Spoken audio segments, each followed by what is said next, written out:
Did you think that learning violin would be easy? Well, I did, and I played it for over 7 years, eventually making it to the highest orchestra in my school. But my gosh, it was such a grind, and I really wish I'd done things smarter so that I could have sped up my results. So to make your violin playing progress 100 times easier, here are 9 brutal truths about learning violin that I wish I knew when I started.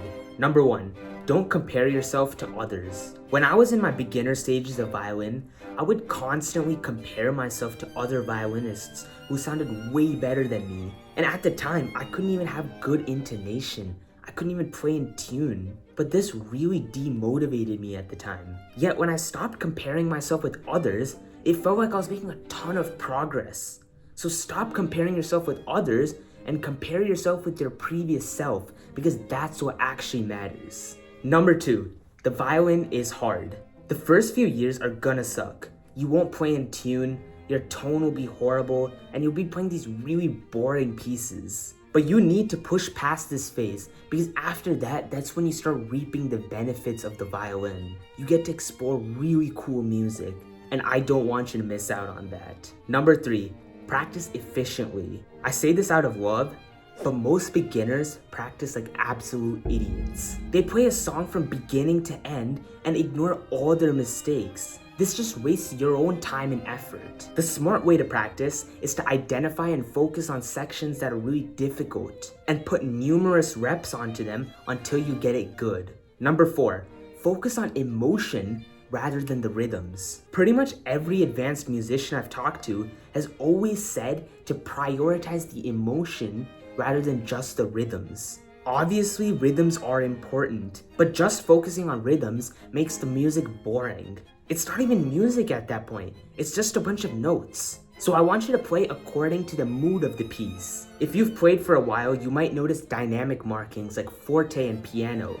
Please implement those. Number 5, use a metronome wisely. A metronome is a device that produces a beat which allows the musicians to stay on track. The benefits of a metronome is that it prevents you from rushing or dragging the tempo. But the problem is when violinists become overly reliant on the metronome that they can't play without it.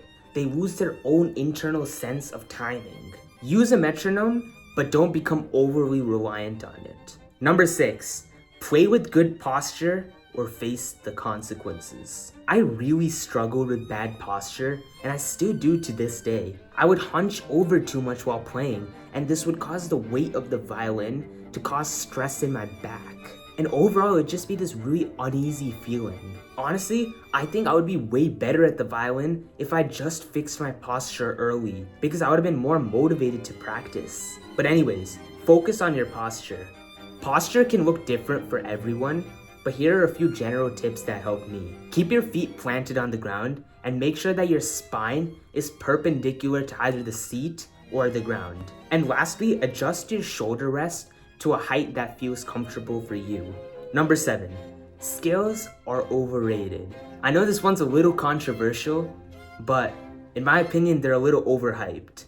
Do scales help? 100%. They're super good for intonation, they help you get good tone, there's so many benefits for playing scales. But I don't think scales as it is that effective. Or at least it could be better.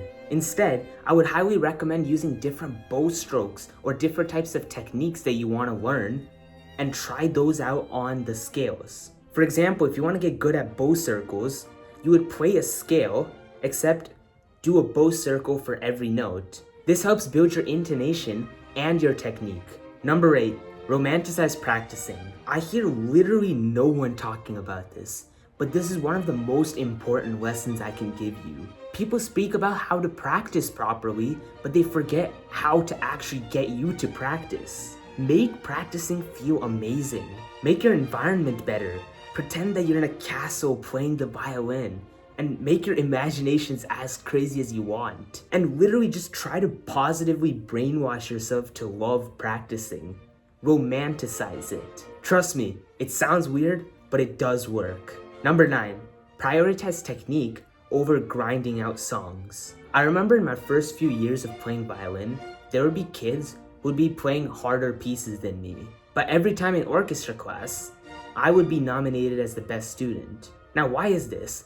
They were literally playing harder music than me, but they were still worse than me. The reason is because I focused on technique while they just focused on grinding out more and more songs. Rather than focusing on the number of songs you want to play, focus on getting that one song that you're playing sounding really good, and then move on to the next song. And if you're an adult beginner violinist serious about starting your violin journey, I would check out the first link in the description.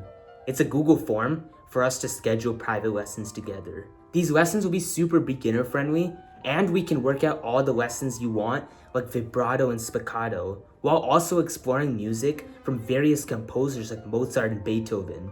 Again, to get started, scroll down and click on the first link.